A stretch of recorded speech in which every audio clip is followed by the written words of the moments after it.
അതേ നിലവാരത്തിൽ ചെയ്യുന്നതിന് വേണ്ടിയിട്ട് തന്നെയാണ് എസ്റ്റിമേറ്റ് പ്രഖ്യാപിച്ചിരിക്കുന്നത്. അതിനാവശ്യമായിട്ടുള്ള തുകയുമുണ്ട്. 3 കിലോമീറ്റർ 140 മീറ്ററുകൾ 8 കോടി രൂപയുണ്ട്. 8 കോടി രൂപയിൽ നമ്മുടെ 20% GST കഴിച്ചതിന് ബാക്കി പൈസ പ്രവർത്തിക്കാൻ വേണ്ടിയിട്ടുള്ളതാണ്. 3 കൾവേട്ടുകളാണ് കാര്യമായിട്ട് ചെയ്യാനുള്ളത്. ബാക്കി ഡ്രൈനേജിനും സൈഡ് കെട്ടിനൊക്കെയുള്ള സ്ഥലങ്ങൾ പ്രൊവിഷൻസ് ഉണ്ട്. പിന്നെ അത്യാവശ്യം പോസ്റ്റ് മാറ്റേണ്ടി വരുവാണെങ്കിൽ KCBയുടെ പോസ്റ്റ് മാറ്റാൻ KCB അടക്കാനുള്ള പൈസ എസ്റ്റിമേറ്റ് വെച്ചിട്ടുണ്ട്. ഉടനെ മറ്റു ബുദ്ധിമുട്ടുകളൊന്നും വരില്ല. പക്ഷെ ഈ സ്ഥലത്തിന്റെ കാര്യത്തിൽ നമുക്ക് 7 മീറ്റർ ടാറിങ് വരുന്ന സമയത്ത് 2 സൈഡിലും ഡ്രൈനേജും ഭാവിയിലുള്ള കേബിളുകളും അതുപോലെ നമ്മുടെ ടെലിഫോണിന്റെ കേബിളുകളായാലും വാട്ടർ പൈപ്പായാലും KCBയുടെ കേബിളുകളായാലും പോകാൻ വേണ്ടിയിട്ടുള്ള സ്ഥലത്തിന് വേണ്ടിയിട്ടാണ് 12 മീറ്റർ പറയുന്നത്.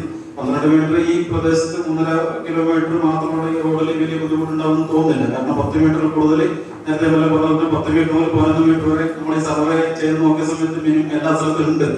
12 മീറ്റർ വേണ്ടി വരുന്ന സ്ഥലങ്ങളിലും കാര്യമായിട്ടൊരു ബുദ്ധിമുട്ട് വരുന്നില്ല. വലിയ രീതിയിലുള്ള മതിലുകളോ അങ്ങനെ കെട്ടിടങ്ങളോ ഒന്നും ഇല്ലാത്ത പെട്ടെന്ന് വീതി കൂട്ടാൻ പറ്റുന്ന സ്ഥലമാണ്.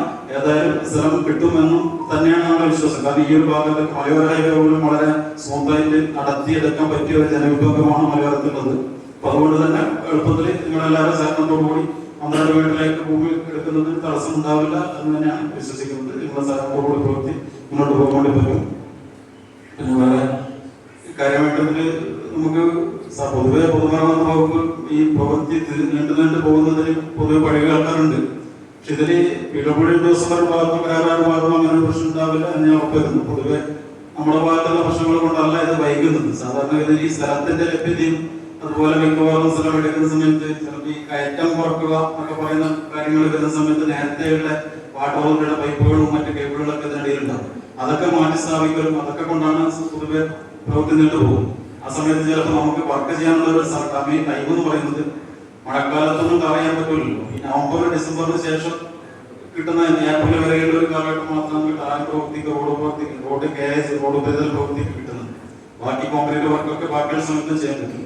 അപ്പൊ ആ ഒരു പീരീഡിലേക്ക് ടാർ ചെയ്യാൻ പറ്റണമെങ്കിൽ നമ്മൾ ഇന്ന് മുതലേ നമ്മുടെ സൈഡ് കെട്ടും കാര്യങ്ങളൊക്കെ ആയിട്ട് മുന്നോട്ട് പോകേണ്ടതുണ്ട്. കോൺട്രാക്ടറുടെ പണിക്കാരും ആൾക്കാർക്ക് അതിന് തയ്യാറായിട്ടുണ്ട്. അപ്പൊ സ്ഥലം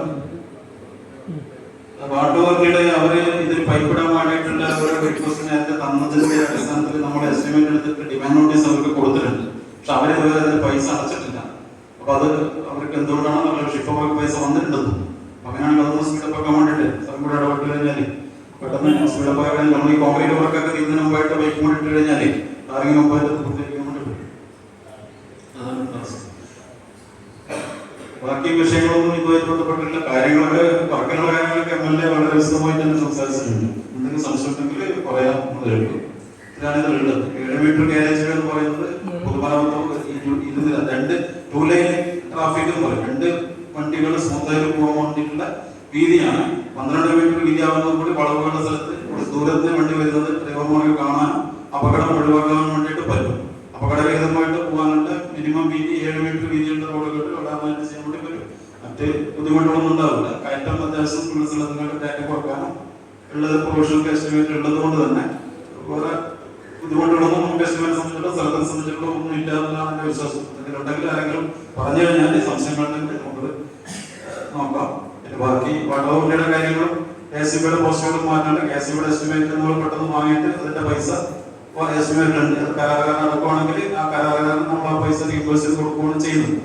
അത് KCBയുടെ എസ്റ്റിമേറ്റ് പെട്ടെന്ന് തന്നെ നമ്മളിവിടെ ഇടപെട്ടിട്ട് ഏതൊക്കെ പോസ്റ്റുകളാണ് മാറ്റേണ്ടതെന്നുള്ളത് ഈ കമ്മിറ്റി രൂപീകരിച്ച ശേഷം കമ്മിറ്റിയും ഇടപെടുന്ന ഉദ്യോഗസ്ഥന്മാരും കരാറുകാരാളുകൾ പോയി നോക്കിയിട്ട് ഇത്ര പോസ്റ്റുകൾ നമുക്ക് 7 മീറ്ററിലോ അല്ലെ 7 മീറ്ററിന് അടുത്തോ വരുന്ന പോസ്റ്റുകൾ മാറ്റാനുള്ള സ്ഥലമുള്ള സ്ഥലങ്ങളിൽ ആ പോസ്റ്റുകൾ ഐഡന്റിഫൈ ചെയ്ത് കഴിഞ്ഞാൽ അതിന്റെ എസ്റ്റിമേറ്റ് KCB യൂസ് അവരെ KCBയുടെ എസ്റ്റിമേറ്റ് തരും. അത് പൈസ അടക്കം കരാറുകാരൻ തയ്യാറാണ്. അപ്പോൾ പൈസ KCBയുടെ പോസ്റ്റ് മാറ്റാൻ വേണ്ടി പറ്റും. ഇപ്പോഴുള്ള റോഡ് 5.5 മീറ്റർ വീതിയിലും 5 മീറ്ററും 5.5 മീറ്ററൊക്കെയാണ് ഇപ്പോൾ നിലവിലുള്ള ടാറിങ്ങിന്റെ വീതി. 2 ഭാഗത്തും 7 മീറ്റർ ആക്കാൻ വേണ്ടിയിട്ട് ഉള്ള പ്രവൃത്തി പെട്ടെന്ന് തന്നെ തുടങ്ങാൻ വേണ്ടി പറ്റും. 7 മീറ്റർ ആക്കുന്നതിന് നിലവിലും 7 മീറ്റർ ടാറിങ്ങിന്റെ പ്രവൃത്തി ചെയ്യുന്നതിന് തടസ്സമില്ല. പക്ഷെ ടാറിങ്ങിന് മുമ്പായിട്ട് നമുക്ക് 12 മീറ്റർ വീതി എല്ലാ സ്ഥലത്തും കിട്ടിയേ പറ്റുള്ളൂ. അങ്ങനെയാണെങ്കിൽ മാത്രമേ ഈ പ്രവൃത്തിയിൽ, കാരണം ഡ്രെയിനേജ് ഒക്കെ ചെയ്യേണ്ടത് റോഡിന്റെ അതിർത്തിയിലാണ് ചെയ്യുക. അപ്പോൾ ബൗണ്ടറി കൃത്യമായി മാത്രമേ ഡ്രെയിനേജ് പ്രവൃത്തി തുടങ്ങാൻ വേണ്ടി പറ്റുള്ളൂ. അങ്ങനെ 12 മീറ്റർ ഉള്ള സ്ഥലങ്ങളിൽ കോൺട്രാക്ടർ ഇപ്പൊ തന്നെ സൈഡ് പ്രൊട്ടക്ഷൻ വർക്ക് കരിങ്കല്ലുകൾക്ക് വർക്കും ഡ്രെയിനേജ് ഒക്കെ ചെയ്യാൻ വേണ്ടി പറ്റും. അതിനിടയിൽ തന്നെ ബാക്കി ഭാഗത്ത് കൂടി സ്ഥലം ലഭ്യമാക്കി കഴിഞ്ഞാൽ പെട്ടെന്ന് തന്നെ ബാക്കി പ്രവൃത്തികൾ ചെയ്യാൻ വേണ്ടി പറ്റും. അപ്പോൾ അതിനുള്ള ഒരു വളരെ പെട്ടെന്നുള്ള ഒരു ഇതാണ് ഒരു പ്രയത്നമാണ് എല്ലാവരുടെ ഭാഗത്തും കമ്മിറ്റിയുടെ ഭാഗത്ത് പ്രത്യേകിച്ച് വേണ്ടത്. എല്ലാവരുടെ സഹകരണം പ്രതീക്ഷിച്ചുകൊണ്ട്